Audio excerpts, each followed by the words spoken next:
आज का हमारा टॉपिक है how to test transistor using digital multimeter HFE section. तो डिजिटल हर प्रकार के डिजिटल मल्टीमीटर में HEF सेक्शन होता है। ये हमारे पास नॉर्मल डिजिटल मल्टीमीटर है, ये हमारे पास LCR मीटर है, इसमें भी HEF सेक्शन है। और कोई भी प्रकार का आपके पास अगर डिजिटल मल्टीमीटर होगा तो उसमें HFE सेक्शन जो है वो होता है।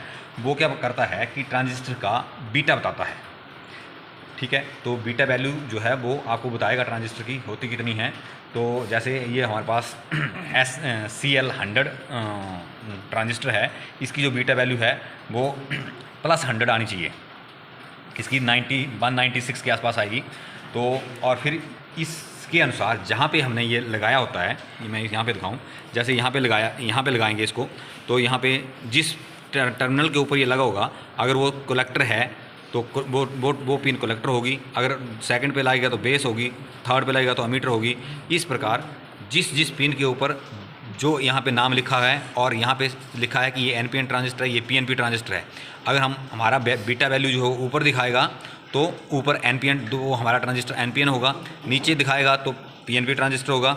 और अगर पिन के अनुसार E मतलब अमीटर, C मतलब कलेक्टर, B मतलब बेस, E मतलब अमीटर, तो इन पिनों में से जहाँ भी बीटा वैल्यू दिखाएगा तो वो वहाँ पे वो ट्रांजिस्टर ठीक होगा और वो NPN होगा, और उसकी पिन जो पिन आपने जहाँ जहाँ लगाई है वो उसकी अमीटर, बेस और कलेक्टर कहलाएगी।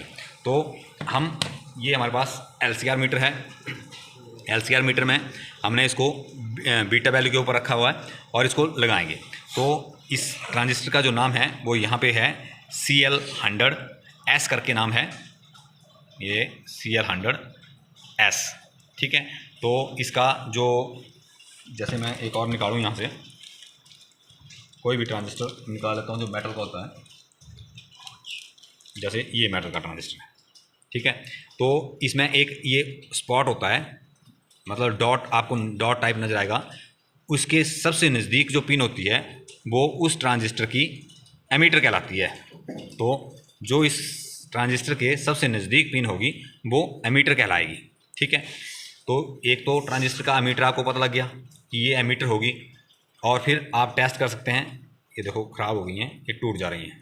ठीक है, दो तो वैसे टूट गए, ये टूट गए, देखो, है ना। तो ये पिन है, मतलब रखे रखे ये ट्रांजिस्टर ऐसे हो गए कि इनको ऐसे हिला रहे हैं तो ये टूट जा रही है।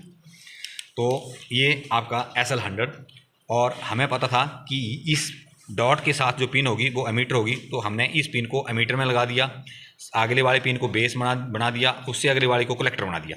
और वैसे भी जब हमने इसकी डाटा शीट डाउनलोड की तो ये इसकी डाटा शीट आ रही है CL100, ये इसकी पिन नंबर 1 अमीटर है, जो डॉट की तरफ से काउंट करते हैं, ये डॉट है, और ये पिन नंबर 1, तो पिन नंबर 1 अमीटर, 2 इसकी बेस और 3 इसकी कलेक्टर है। ठीक है, अब हमने इस पिन के सीक्वेंस के अनुसार ही इसको यहाँ लगाया, E में डॉट वाली पिन लगा दी, अगले वाले पिन बेस में लगा दी, उससे अगले वाली पिन जो है वो कलेक्टर में लगा दी। तो अब हम इसको थोड़ा सा हिलाएंगे तो ये अपनी बीटा वैल्यू जो है वो दिखाएगा। ठीक है, जैसे ये बीटा वैल्यू जो है वो दिखा रहा है 182।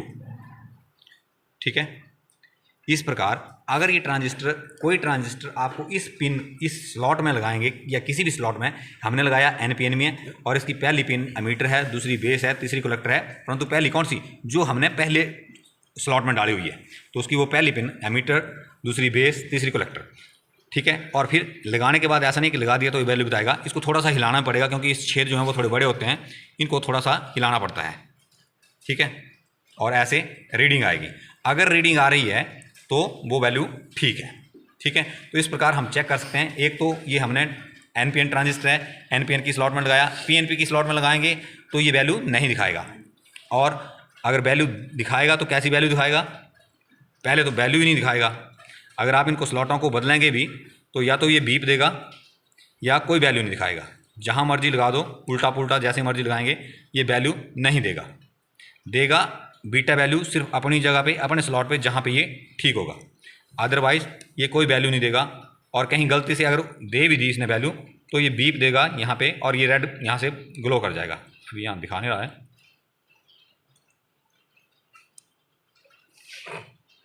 ठीक है, और कहीं भी कोई भी वैल्यू नहीं देगा। हाँ, हल्की फुल्की अगर वैल्यू देगा भी, जैसे ये वैल्यू हिलाने से दे रहा है, परंतु जब हम इसको रोकने की कोशिश करेंगे तो ये वैल्यू रुकेगी नहीं, 0 पे आके रुकेगी। ठीक है, तो इस प्रकार हम इसको इस पॉइंट के ऊपर भी चेक कर सकते हैं, और कि इसका बेस कौन सा है, एमीटर कौन सा है और कलेक्टर कौन सा है, और ये एनपीएन है या पीएनपी है।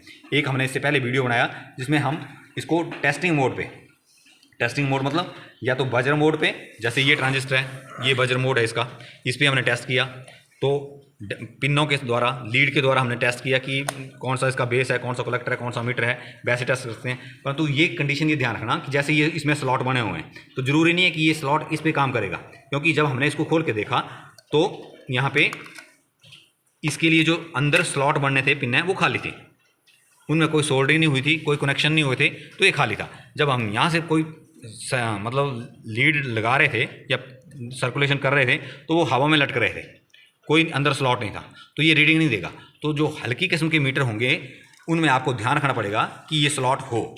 ठीक है, तो कई बार कंपनियां क्या है कि पोर्ट बना देती हैं, परंतु उसकी क्वालिटी को डाउन करने के लिए, उसकी कीमत को कम करने के लिए अंदर जो है वो इक्विपमेंट नहीं लगाती है।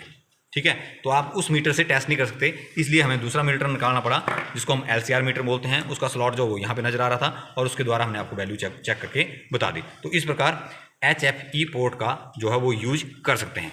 आगे जब हमने LCR मीटर उठा ही लिया है तो हम आपको इससे कैपेसिटर की वैल्यू चेक करना बताएंगे और इंडक्टर की वैल्यू भी चेक करना बताएंगे।